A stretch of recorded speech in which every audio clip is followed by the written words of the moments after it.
Assalamualaikum warahmatullahi wabarakatuh. Salam sejahtera untuk semuanya. Adil Katalino Pacuramin Kasaruga Pasengat Kajubata. Jumpa lagi dengan saya Galuh Bayu Ardi. Kali ini dalam mata kuliah Sistem Kekerabatan dan Organisasi Sosial. Dan ini ada pada pertemuan keempat. Ya, semoga kayaknya pertemuan keempat.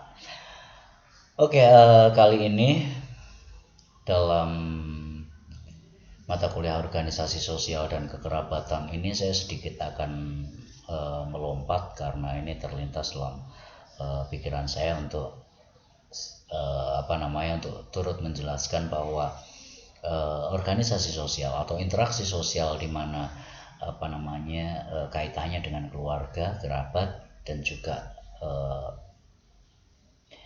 interaksi sosial secara umum ini juga dipengaruhi oleh siklus hidup seseorang atau daur hidup seseorang. Dan di sini akan saya mungkin saya sambil sedikit bercerita dan tidak akan banyak, bahwa supaya kita bisa mengembangkan, membayangkan dan berefleksi bagaimana hari ini kita tumbuh dan interaksi sosial kita dan jaringan sosial kita, organisasi, bagaimana organisasi sosial yang kita terlibat, bagaimana kita mengorganisir interaksi sosial ini, dan juga bagaimana konteks kita dalam hidup dengan keluarga ataupun dengan kerabat-kerabat kita hari ini.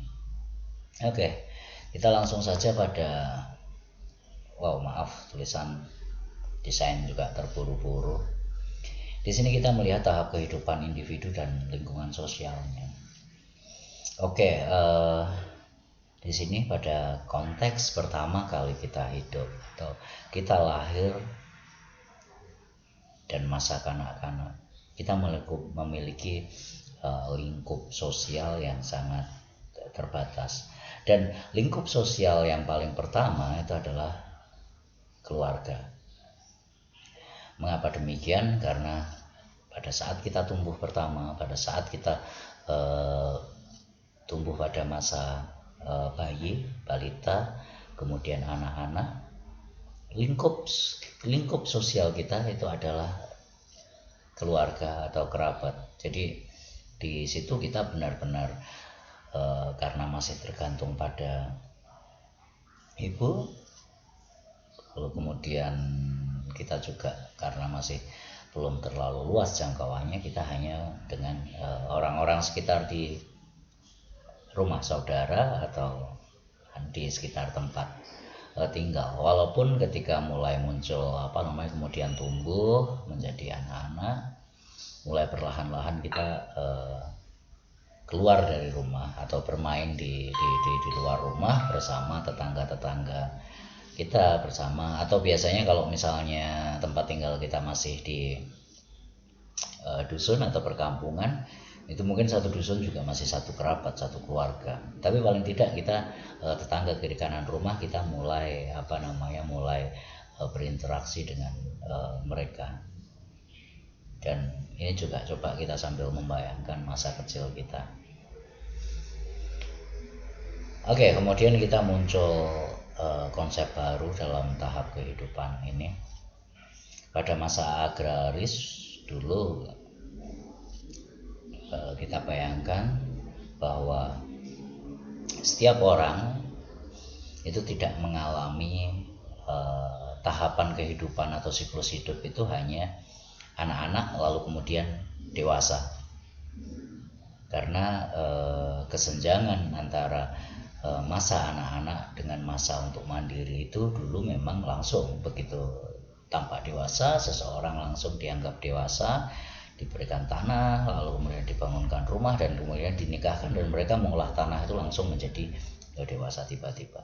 Tapi seiring dengan perubahan zaman, seiring dengan industrialisasi, seiring dengan tuntutan pendidikan,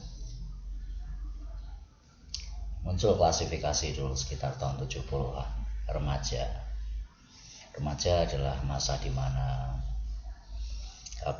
di masa rentang antara anak-anak dan dewasa. Jadi kedewasaan secara biologisnya sudah mulai muncul, namun kemudian kedewasaan secara psikologisnya mungkin belum tentu sesuai dengan perkembangan fisiknya. Oke, kemudian pada era 90-an mungkin era 2000-an remaja menjadi terbagi lagi, sehingga ada muncul ABG waktu itu. Jadi remaja menjadi ABG, anak baru gede gitu. Hingga akhirnya pada era-era berikutnya kemarin mungkin mulai muncul istilah cabe-cabean, jadi lebih sudah tidak mengaku anak-anak lagi, tapi mereka juga belum remaja, dan oleh ABG ataupun oleh kaum remaja mereka juga masih dianggap anak-anak kecil yang barusan tumbuh, barusan mengenal beberapa hal yang baru. Nah, ini muncul dalam ini lingkup-lingkup mereka masih tergantung pada orang tua, mereka masih keluarga, tapi mulai imbang antara pergaulan atau interaksi sosialnya itu dengan orang teman-teman supaya di luar rumah dengan keluarga itu mulai seimbang. Jadi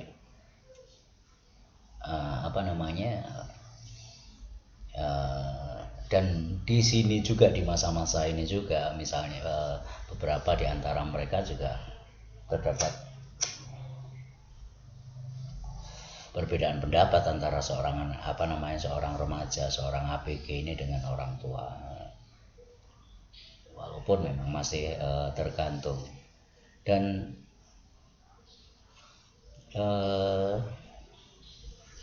di sini bahkan lingkupnya juga makin meluas. Kalau sekarang mungkin lingkup mulai sekolah SMP, SMA begitu, mainnya mulai jauh. Jadi lingkup teman-teman sekolahnya dan lain sebagainya letaknya mungkin juga jaraknya jauh. Jadi lingkup sosialnya jauh lebih luas di sini. Dan kadang-kadang bahkan kalau kita coba perhatikan jamnya, mungkin mereka sekolah 7 sampai 8 jam, lalu kemudian mereka main di luar bersama teman-temannya bahkan sampai malam. Dan ini mulai biasanya mereka interaksi di luar atau interaksi bersama teman-temannya itu jauh lebih intens dibandingkan dengan orang-orang rumah atau keluarga.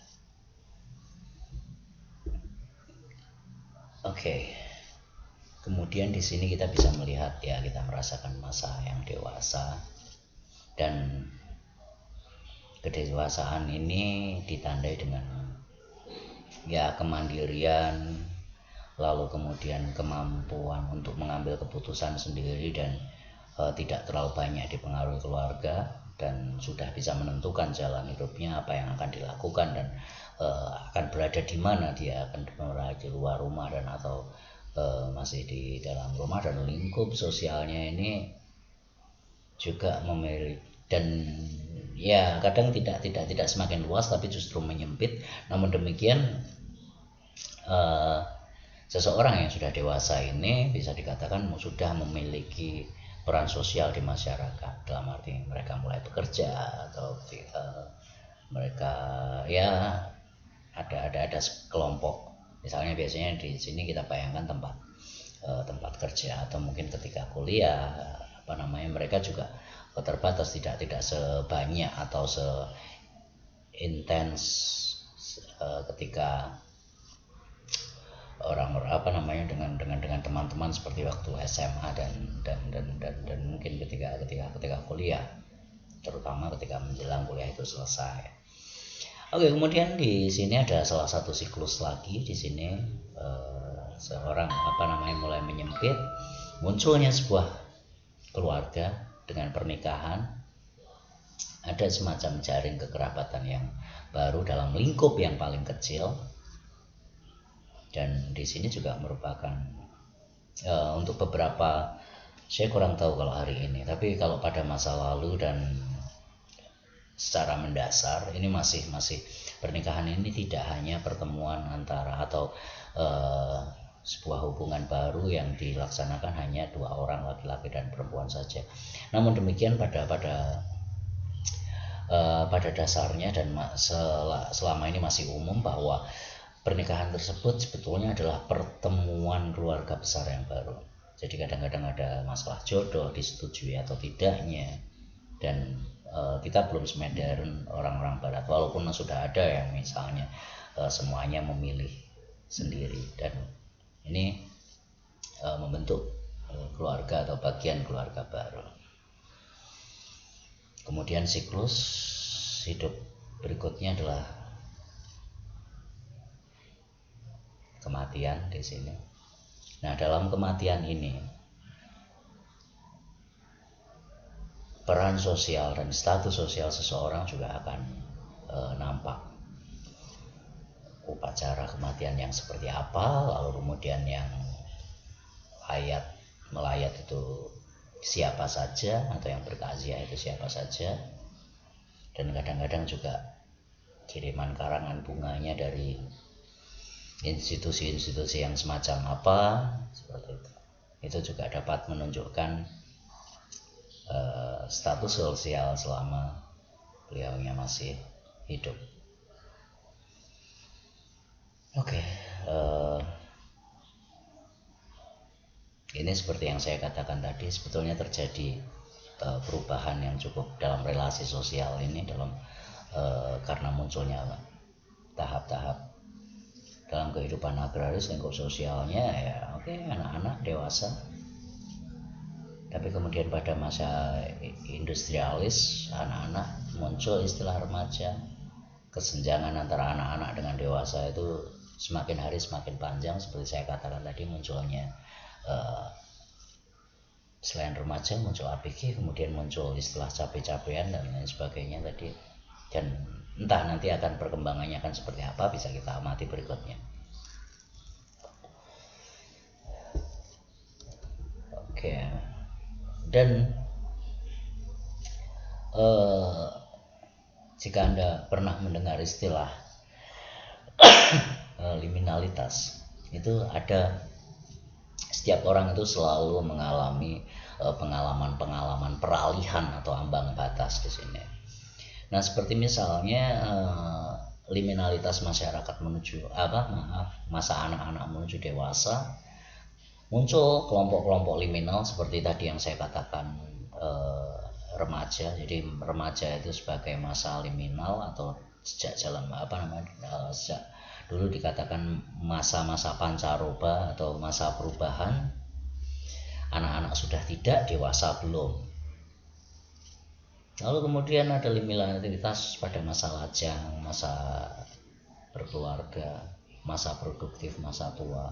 Ada masa-masa antara seperti itu, dan ini kalau dalam antropologi tentu saja diiringi dengan beberapa ritual, dalam arti, dan masa liminal tersebut memang seringkali cukup muncul banyak masalah karena mereka berada di luar struktur. Kalau Anda nanti silahkan baca Masyarakat Bebas Struktur, saya lupa, Victor Turner kalau nggak salah. Oke, ada juga yang selamanya liminal karena di luar struktur. Itu nanti akan menjadi kajian-kajian yang lebih menarik lagi. Dan di sini organisasi-organisasi sosial yang ya mungkin dikatakan tidak terlalu mapan atau tidak di luar struktur, ini ada pada masyarakat bebas struktur atau masyarakat atau seseorang atau sekelompok orang yang hidupnya selamanya selalu berada dalam kondisi liminal atau pancaroba atau di luar status atau di luar struktur. Ada banyak sekali contoh masyarakat yang sering kita sebut subculture, tapi mungkin itu nanti akan kita bahas secara tersendiri dalam organisasi sosial dan kekerabatan ini.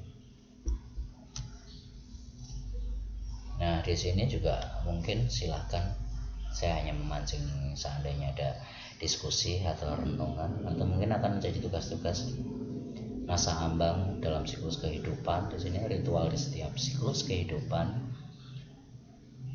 ritual, dan juga di sini nanti akan muncul yang dianggap masyarakat bebas struktur, masyarakat yang liminal, itu seringkali dianggap tidak normal atau semacam saya katakan atau banyak yang mengatakan sebagai patologi sosial. Oke, mungkin tidak terlalu banyak dan mungkin melompat dari beberapa materi sebelumnya nanti, tapi di pertemuan berikutnya nanti akan saya kembalikan pada pada urutannya. Oke, saya ucapkan terima kasih dan saya ucapkan assalamualaikum warahmatullahi wabarakatuh. Salam sejahtera, adil kata lima baju ramen kasaruga, bahasa ingat kajubata. Kita akhiri pertemuan ini. Salam dan terima kasih. Sampai jumpa lagi di pertemuan-pertemuan atau perkuliahan berikutnya.